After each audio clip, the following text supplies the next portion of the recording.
terminar. Gente se junta pra fazer revolução. Gente se junta pra falar. Hola, bienvenidos a Cuarto de Hora, el programa de Cadal TV. Luis Ignacio Lula da Silva ganó las elecciones presidenciales más reñidas de la historia contemporánea de Brasil. Horas después resumió en una frase el clima que se vivía esa noche. La democracia está de vuelta. Está de vuelta si se ponen en la balanza los valores democráticos y el fantasma del autoritarismo. Pero el alivio para unos, que significa el final de la era de Jair Bolsonaro, significa para otros el comienzo o la continuidad de una herida expuesta entre dos polos cada vez más opuestos. El resultado habla por sí mismo, 50,9% contra 49,1%, y deja mucha tela para cortar en un país dividido, en el que miles de seguidores del todavía presidente alentaron actos golpistas y hasta pidieron una intervención militar. Bueno, esto al parecer ha cesado. La polarización derivó en bloqueos de carreteras, movilizaciones frente a los cuarteles a favor de la permanencia de Bolsonaro, a pesar del dictado de las urnas o, desde otro ángulo, de la resistencia a un tercer mandato de Lula. Sergio Fausto es consejero académico de Cadal, politólogo, se desempeña como director general de la Fundación Fernando Enrique Cardoso, es codirector del proyecto Plataforma Democrática y la colección del Estado de la Democracia en América Latina, miembro del grupo de análisis de la coyuntura internacional por la Universidad de Sao Paulo y columnista del diario O Estado de Sao Paulo, y fue asesor de los Ministerios de Finanzas y Planificación entre 1995 y 2002 e investigador en el Centro Brasileño de Análisis y Planificación.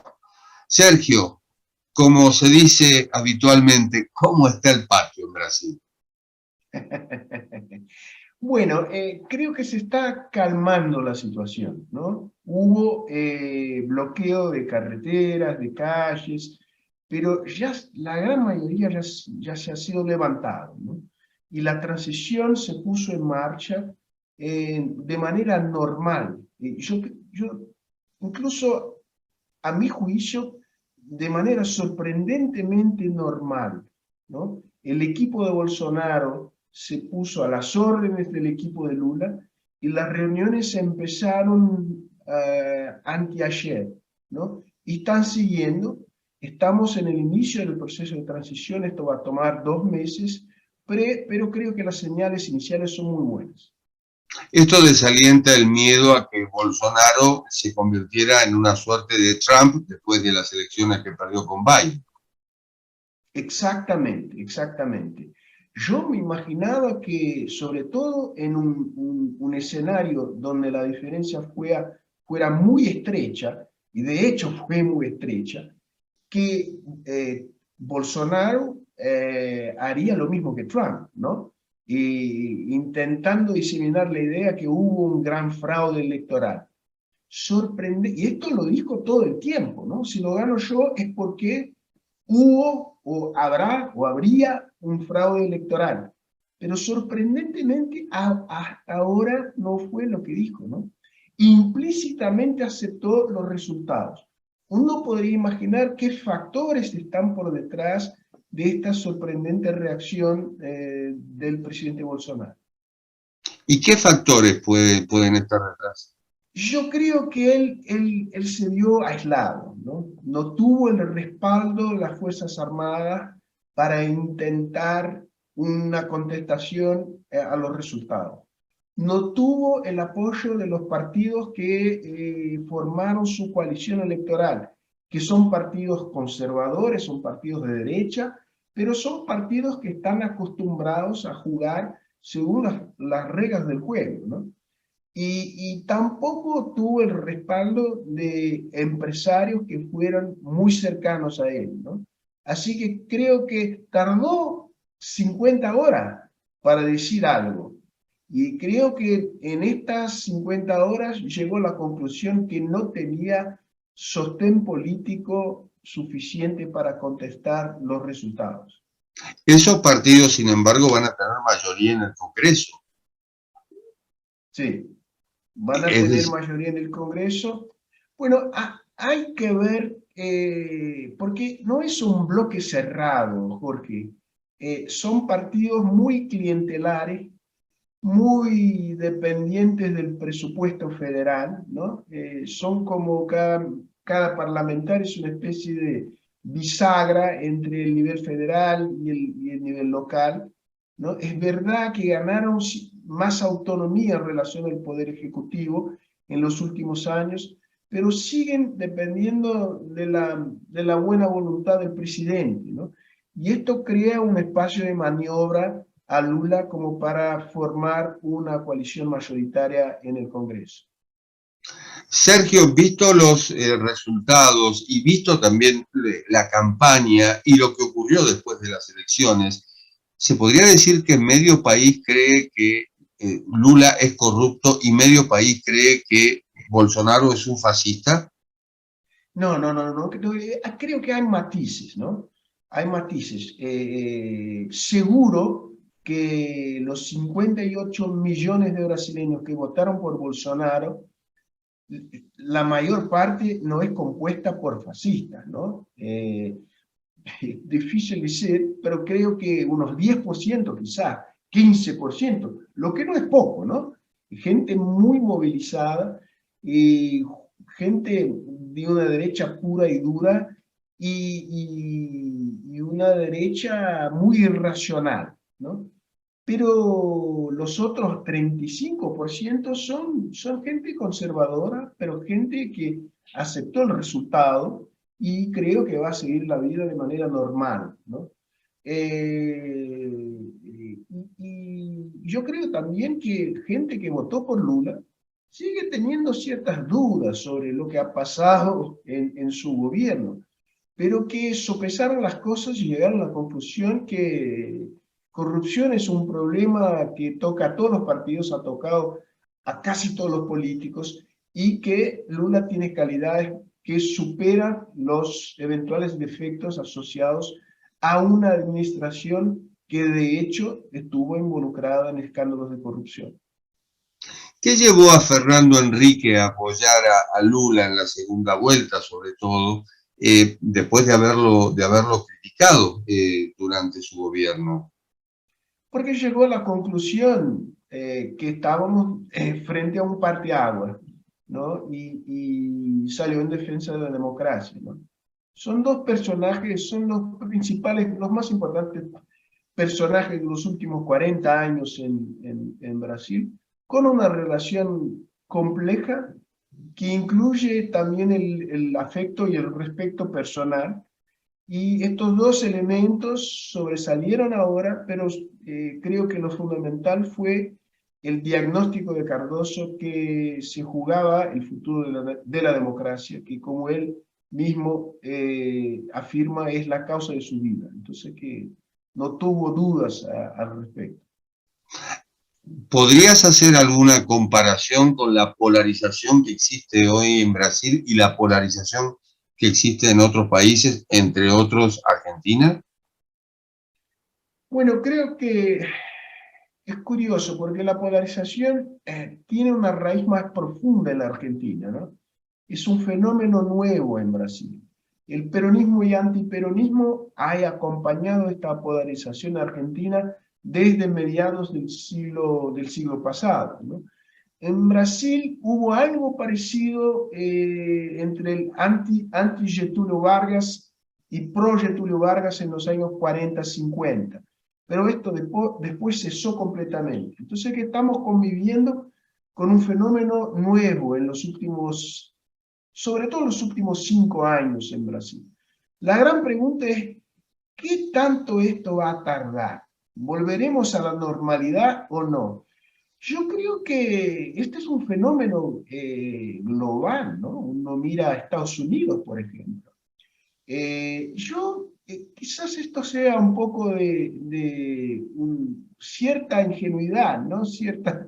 Un cierto deseo, pero creo que tendremos una chance histórica de gradualmente volver a la normalidad con un grado de convergencia y convivencia democrática en el país más grande de lo que advertimos en los últimos 5 años.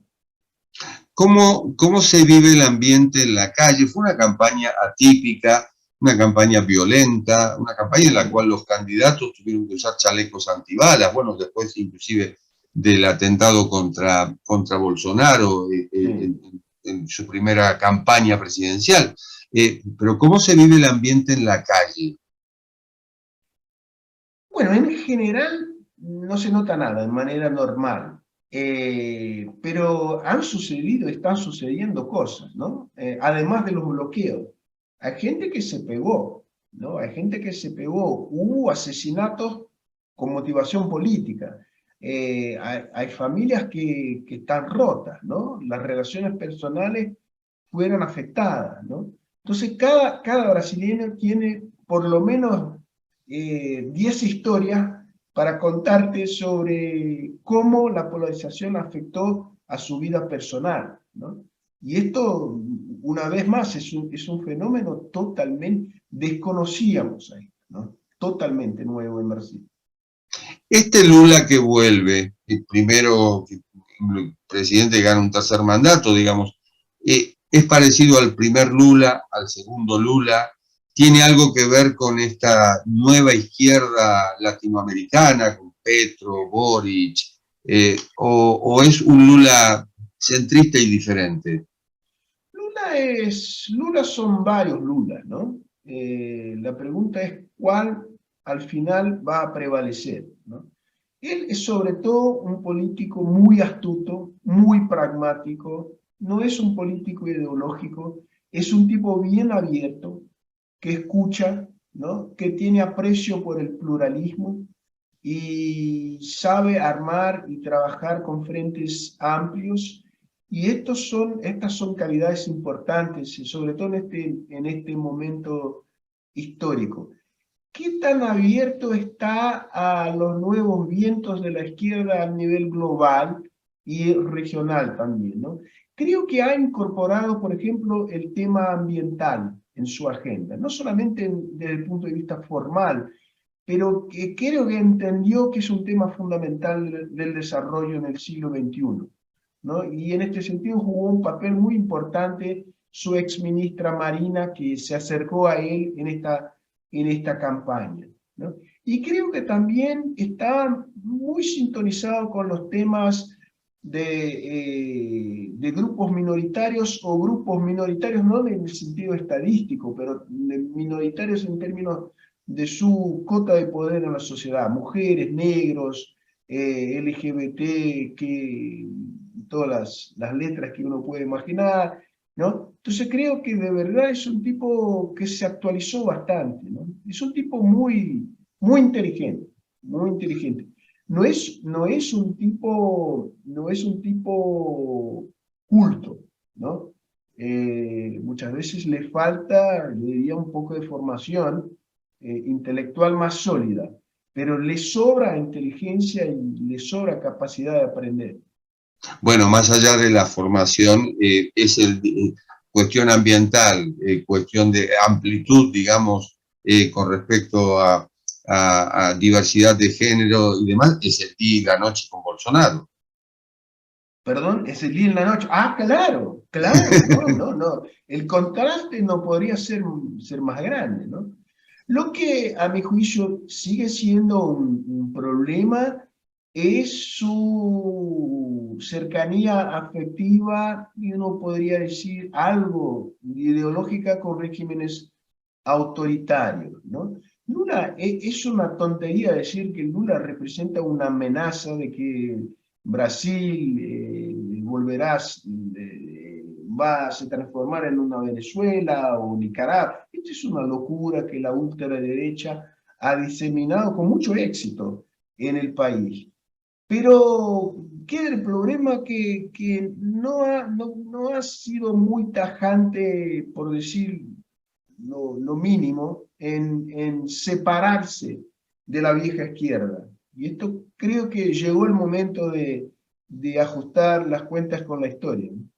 Bueno, en su discurso, el único país que mencionó fue Estados Unidos, que de hecho Joe Biden fue el primero que lo felicitó. y está por verse justamente cuál es su posición con respecto a Cuba, Nicaragua y Venezuela, las violaciones sistemáticas de los derechos humanos en esos países. Sí, sí, sí. Y esto está por verse. Creo que puede jugar un rol constructivo en una eventual negociación que empuje la transición hacia la democracia en Venezuela. Creo que esto es lo que debemos hacer, y creo que en realidad él puede jugar un rol importante en este sentido. Creo que él tiene un juicio bastante negativo sobre lo que está pasando en Nicaragua, ¿no?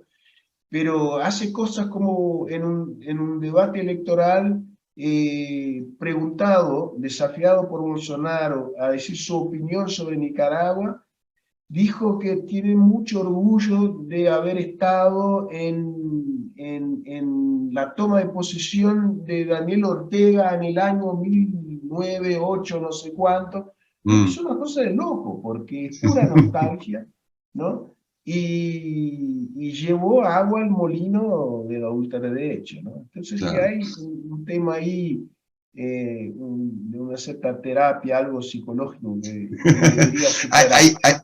Hay una cuestión casi irracional de afecto. No, son las viejas pasiones, ¿no? Las viejas Exacto. pasiones, exacto.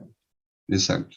Sí, sí, esa es una nostalgia que permanece y para determinado sector militante, sobre todo, hablar mal de Cuba Sí. es más o menos ser un hereje, ¿no? Exacto, exacto. Pero creo que le está testeando las aguas. Te cuento la historia.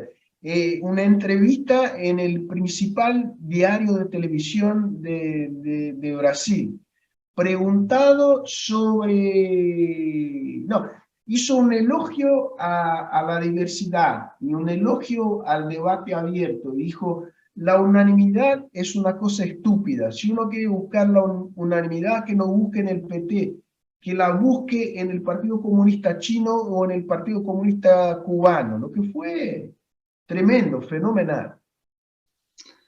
Bueno, esperemos que la transición sea normal y el 1 de enero Brasil tendrá nuevamente a Lula como presidente.